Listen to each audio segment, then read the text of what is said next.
Baik, Assalamualaikum. Selamat siang dan salam sehat untuk kita semua. Pada kesempatan kali ini, kita akan mendiskusikan tentang pertemuan ketiga masih pada mata kuliah manajemen pasien safety. Saya coba share screen. Pertemuan ketiga.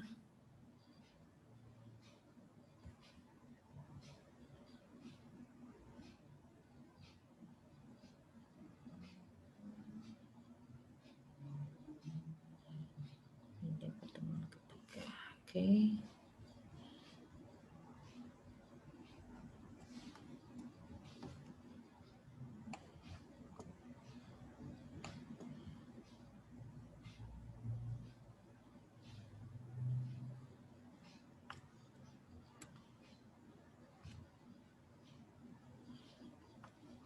Ya. Masih berkesinambungan dengan topik sebelumnya tentang konsep dasar pasien safety. Kalau kita sudah bahas tentang pengertian, kemudian standar dan komponen ya. Kemudian juga kita sudah banyak diskusi tentang berbagai isu-isu, kemudian juga istilah-istilah di pasien safety. Kalau sekarang kita tentang langkah-langkah dan kemudian kriteria monitoring dan evaluasi pada pasien safety. Ini sebetulnya sudah saya sampaikan pada pertemuan sebelumnya, sudah sempat disinggung-singgung bagaimana sih 7 langkah dalam pelaksanaan pasien safety.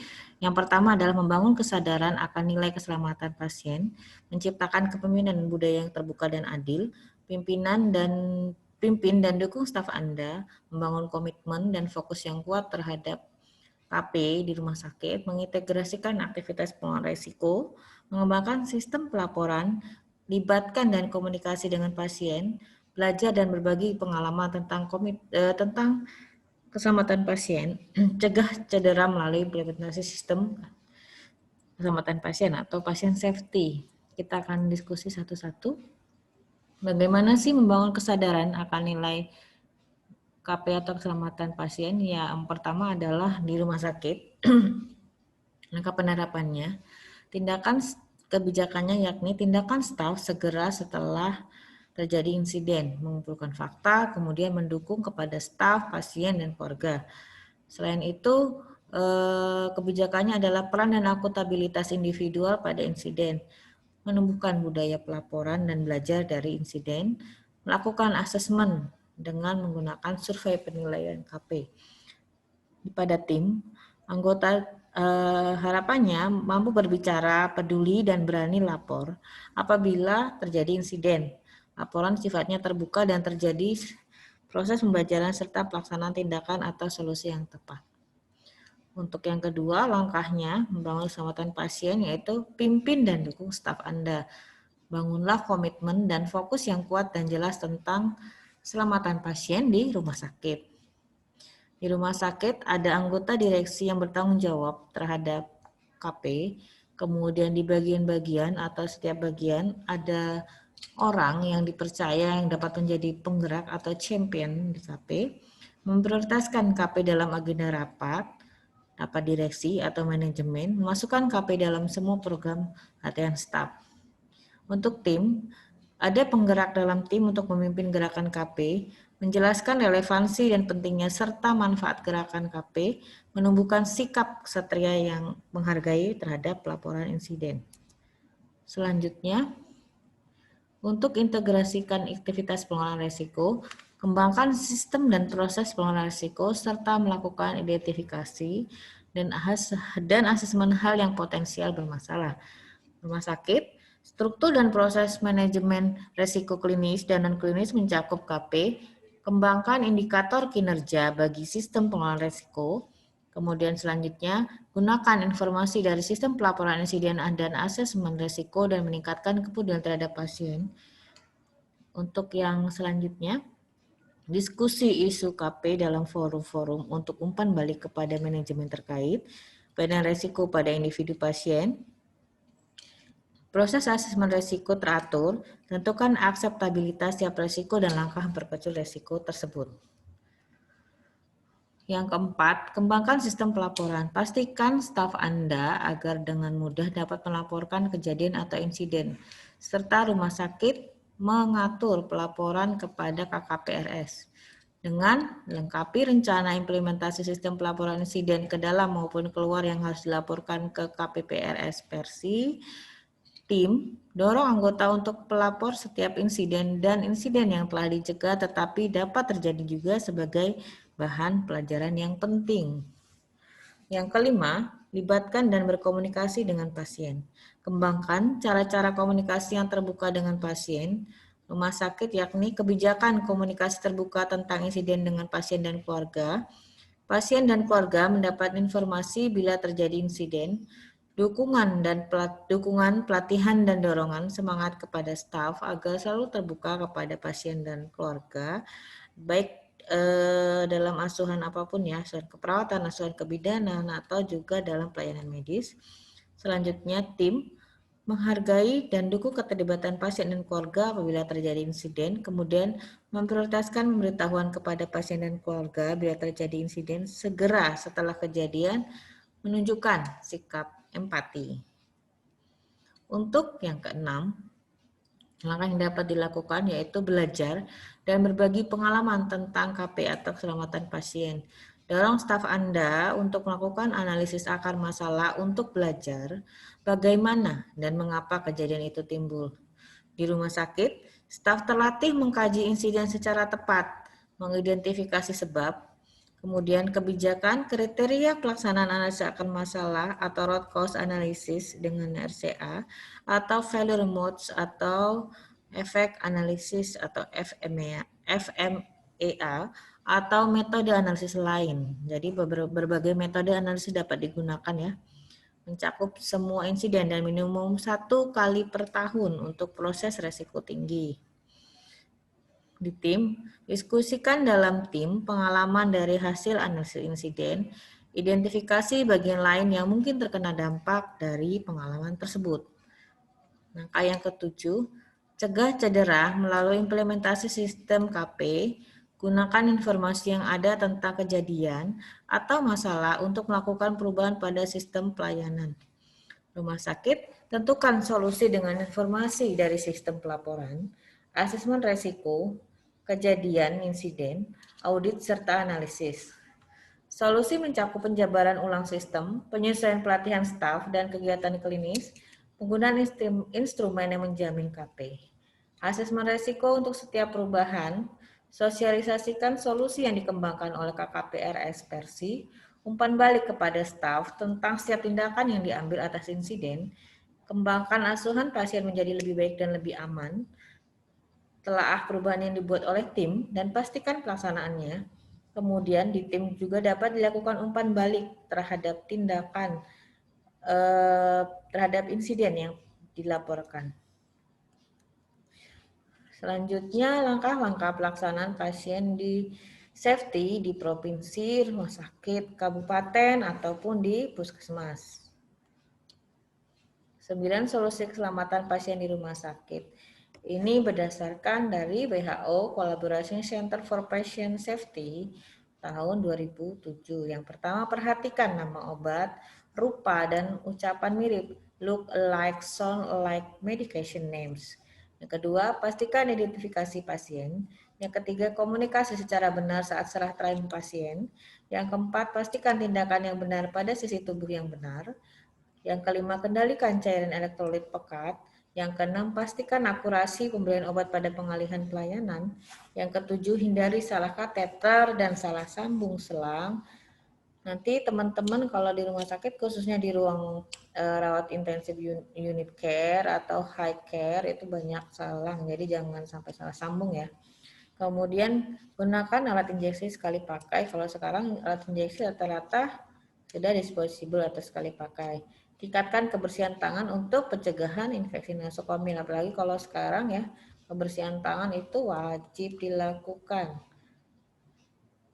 Kemudian 8 langkah yang dapat dilakukan untuk pengembangan budaya pasien safety dari Hastings tahun 2006. Put the focus back on safety. Jadi setiap staf yang bekerja di rumah sakit yang ingin memberikan yang terbaik dan teraman untuk pasien. Tetapi supaya keselamatan pasien dapat dikembangkan, semua staf harus mendapatkan dukungan juga. Pasien safety harus menjadi prioritas di unit manapun. Kemudian 4 CEO rumah sakit yang terlibat dalam Safer Patient Initiative di Inggris mengatakan bahwa tanggung jawab untuk keselamatan pasien tidak dapat didelegasikan dan mereka memegang peran kunci dalam membangun dan pertahankan fokus pasien safety di rumah sakit. Yang pertama itu, kemudian yang kedua, masih lanjutan dari 8 langkah yang dapat dilakukan untuk mengembangkan pasien safety menurut Hastings. Yang kedua adalah think small and make the right things easy to do. Yakni memberikan pelayanan kesehatan yang aman bagi pasien mungkin membutuhkan langkah-langkah yang agak kompleks. Tetapi dengan memecah kompleksitas ini dan membuat langkah-langkah yang lebih mudah, mungkin akan memberikan peningkatan yang lebih nyata.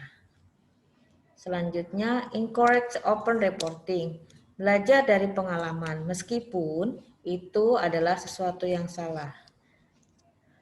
Adalah pengalaman yang berharga. Selanjutnya, koordinator pasien safety dan manajer di rumah sakit harus membuat budaya untuk mendorong pelaporan. Mencatat tindakan yang membahayakan pasien sama pentingnya dengan mencatat tindakan yang dapat menyelamatkan pasien. Diskusi juga harus terbuka mengenai insiden yang terjadi dapat menjadi pembelajaran bagi semua pihak. Selanjutnya, make data capture of priority. Dibutuhkan sistem pencatatan data yang lebih baik untuk mempelajari dan mengikuti perkembangan kualitas dari waktu ke waktu.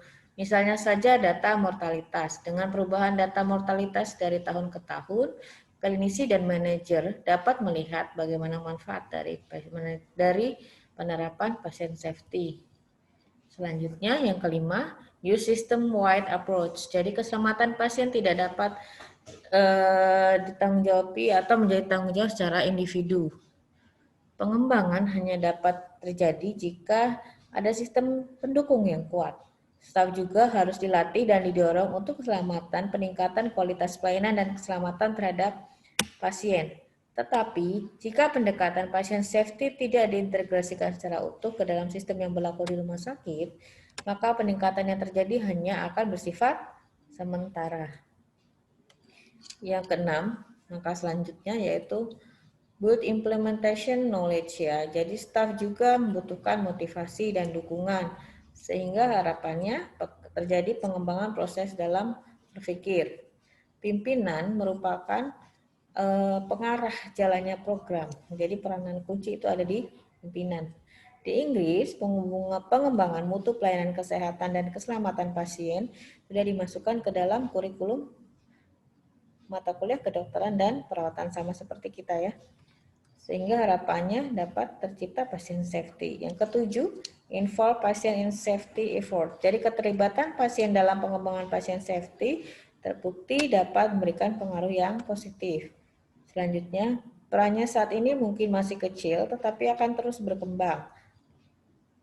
Dimasukkannya perwakilan masyarakat umum dalam komite keselamatan pasien merupakan salah satu bentuk kontribusi aktif dari masyarakat. Secara sederhana, pasien dapat diarahkan untuk menjawab ketiga pertanyaan. Apa masalahnya? Apa yang dapat kubantu? Apa yang tidak boleh ku kerjakan? Yang kedelapan atau yang terakhir, untuk 8 langkah yang dapat dilakukan untuk mengembangkan budaya patient safety yaitu develop top class patient safety leader. Prioritas dari patient safety, pembangunan sistem untuk mengumpulkan data berkualitas tinggi, mendorong budaya tidak saling menyalahkan, memotivasi staf dan melibatkan pasien dalam lingkungan kerja bukan sesuatu hal yang dapat dicapai dalam semalam. Diperlukan kepemimpinan yang kuat, tim yang kompak, serta dedikasi dan komitmen yang tinggi untuk tercapainya tujuan pengembangan budaya pasien safety. Seringkali rumah sakit harus bekerja dengan konsultan leadership untuk mengembangkan kerjasama tim dan keterampilan komunikasi staf. Harapannya dengan kepemimpinan yang baik, masing-masing anggota tim dengan berbagai peran yang berbeda dapat saling melengkapi dengan anggota tim lainnya melalui kolaborasi yang erat. Kemudian untuk pelaksanaan pasien di rumah sakit agar membentuk tim keselamatan pasien safety rumah sakit. Susunannya yakni ketua, dokter, kemudian anggotanya dapat menjadi dokter juga, dokter gigi, perawat, tenaga kefarmasian, dan tenaga kesehatan yang lain. Rumah sakit agar mengembangkan sistem informasi pencatatan dan pelaporan internal tentang insiden. Kemudian rumah sakit agar melakukan pelaporan insiden ke KKP RS secara rahasia. Rumah sakit agar memenuhi standar keselamatan pasien dan menerapkan 7 langkah menuju keselamatan pasien rumah sakit. Selanjutnya, rumah sakit pendidikan mengembangkan standar pelayanan medis berdasarkan hasil dari analisis akar masalah dan sebagai tempat pelatihan standar-standar yang baru dikembangkan. Lanjut. Untuk pelaksanaan pasien safety selanjutnya setelah di rumah sakit bisa juga di provinsi atau kabupaten atau kota. Melakukan advokasi program pasien safety ke rumah sakit di wilayahnya, kemudian melakukan advokasi ke pemerintah daerah sehingga diharapkan dapat tersedianya dukungan anggaran terkait dengan program keselamatan pasien safety, melakukan pemindahan pelaksanaan program pasien safety di rumah sakit. Untuk di pusat pelaksanaannya membentuk komite keselamatan pasien rumah sakit di bawah Perhimpunan Rumah Sakit Seluruh Indonesia, menyusun panduan tentang tentang keselamatan pasien di rumah sakit, kemudian melakukan sosialisasi dan advokasi program pasien safety, mengembangkan laboratorium uji coba pasien safety. Ya. Oke, itu adalah langkah-langkah bagaimana mengembangkan atau membangun tentang pasien safety. Lalu bagaimana sih monitoring dan evaluasi di pasien safety ini, lanjut ya. Monitoring dan evaluasi merupakan ukuran yang digunakan untuk mengetahui tingkat keselamatan pasien selama dirawat. Manfaatnya menggambarkan besarnya masalah yang dialami pasien. Kemudian dengan berdasarkan pada IPS ini, maka rumah sakit dapat menetapkan upaya yang dapat dilakukan untuk mencegah timbulnya outcome klinik yang tidak diharapkan. Berdasarkan indikator, apa saja? Indikator tingkat rumah sakit dan indikator tingkat area. Untuk indikator tingkat rumah sakit atau hospital level indikator, untuk mengukur potensi komplikasi yang sebenarnya dapat dicegah saat pasien mendapatkan berbagai tindakan medik di rumah sakit. Indikator ini hanya mencakup kasus-kasus yang merupakan diagnosis sekunder akibat terjadinya risiko pasca tindakan medis. Untuk indikator tingkat area, semua risiko komplikasi akibat tindakan medik yang didokumentasikan di tingkat pelayanan setempat atau kabupaten atau kota. Kemudian indikator ini mencakup diagnosis utama maupun juga diagnosis sekunder. Lanjut, contoh indikator pasien safety yaitu komplikasi anestesi, angka kematian yang rendah, kasus ulcus decubitus, kematian karena komplikasi pada pasien rawat inap, benda asing yang tertinggal selama prosedur, pneumotorak iatrogenik, infeksi akibat perawatan, patah tulang setelah operasi, perdarahan atau hematoma pasca operasi, gangguan fisiologis dan metabolik pasca operasi, kegagalan pernafasan pasca operasi, dan pulmonale embolisme atau deep vein thrombosis. Oke, lanjut ya.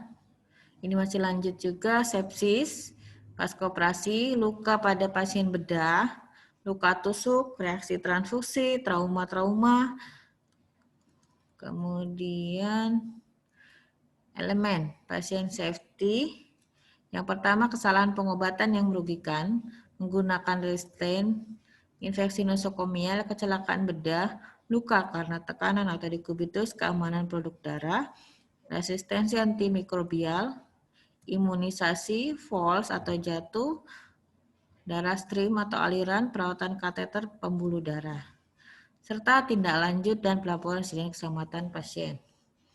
Ya, sistem pencatatan dan pelaporannya, karena kita tadi diskusi tentang monitoring dan evaluasi, bagaimana sih sistem pencatatannya? Data-data dari rumah sakit, provinsi, pusat itu didokumentasikan di sistem pencatatan dan pelaporan ya. Kemudian setelah dicatat, dilaporkan, dianalisis berdasarkan berbagai macam teknik analisis yang sudah disampaikan pada pertemuan selanjutnya. Kemudian harapannya setelah dilakukan analisis ditemukan rekomendasi solusinya, baru kita setelah melakukan mendiskusikan solusi tersebut, melaporkan kepada pimpinan rumah sakit dan lapor insidensi dan solusi ke KPRS. Lanjut, sistem pencatatan dan pelaporan rumah sakit, pelaporan patient safety di provinsi. Biasanya Dinas Kesehatan Provinsi dan Persi Daerah menerima produk dari Komite Keselamatan Rumah Sakit atau KKRS. Kemudian KKPRS tadi mereka pelaporan, menganalisis, setelah dianalisis, laporan insiden tadi bekerjasama dengan rumah sakit yang ditunjuk sebagai lab. Kemudian KKPRS melakukan hasil sosialisasi dan analisis terhadap solusinya, kemudian ke Dinas Kesehatan Provinsi, PSI daerah, rumah sakit terkait dan rumah sakit lainnya. Demikian yang dapat saya sampaikan tentang konsep dasar pasien safety pada langkah-langkah pelaksanaan pasien safety serta kriteria monitoring dan evaluasi. Apabila masih ada yang ingin ditanyakan atau didiskusikan, boleh menghubungi saya, atau misalnya belum jelas gitu, silahkan menghubungi kontak saya. Baik, semoga bermanfaat. Saya tutup, terima kasih atas perhatiannya. Wabillahi taufiq wa hidayah. Wassalamualaikum warahmatullahi wabarakatuh.